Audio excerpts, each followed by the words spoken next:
நருட்டோல ஷெரிங்கன் use பண்ற நிறைய பேரை பார்த்துருப்போம். அதுல சில பேர் மட்டும்தான் மாங்கிக்கோ ஷெரிங்கன் அன்லாக் பண்ணியிருப்பாங்க.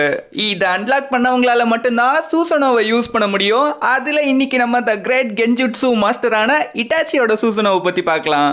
இட்டாச்சியோட சூசனோ கிட்ட 2 மோஸ்ட் பவர்ஃபுல் வெப்பன்ஸ் இருக்கும். அதுல ஒன்று தான் டோட்ஸ்கா பிளேட். பார்க்க ஒரு லிக்விட் ஃபார்ம்ல இருக்கும். இந்த பிளேடை யூஸ் பண்ணி எவன் எவ்வளவு பெரிய பவர்ஃபுல்லான ஆளா இருந்தாலும் அவனை சீல் பண்ண முடியும். சீரீஸ்ல ஒரோச்சிமாரோவையும் ரீஅனிமேட் பண்ண நாகுட்டோவையும் இந்த பிளேடை வச்சு சீல் பண்ணிருப்பாரு.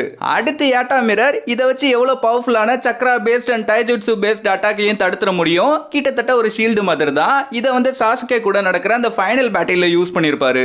அதுல அந்த பாம்பு கடிக்க வரக்குள்ள அந்த ஷீல்டு போட்டு தடுப்பாரு பாருங்க ஒரு சீனு, அப்படி இருக்கும் அது. இதை பார்த்து கடுப்பான நம்ம உரோச்சிமாரு, என்ன இவன் எப்படி வந்தாலும் அடிக்கிறான், என் பாம்பு மேல கைய வச்சிட்டலடா, இருறா அவன் கதையை முடிக்கிறேன்னு உரிச்சுக்கிட்டு வெளியே வருவான்.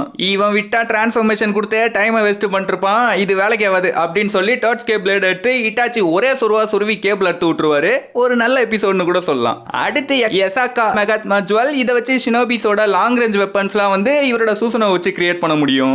இது பார்க்க ஒரு காமன் நார்மல் எபிலிட்டி மாதிரி தான் இருக்கும், ஆனாலுமே ஓகேவா தான் இருக்கும். அடுத்து யாரோட சூசனோட பவர்ஃபுல் ஸ்பெஷல் எபிலிட்டிஸ் பத்தி பேசலாம் அப்படிங்கறத மறக்காம கமெண்ட்ஸ்ல சொல்லுங்க. இதுல யாரோட சூசனோ உங்களோட ஃபேவரட் அப்படிங்கறதையும் மறக்காம சொல்லுங்க.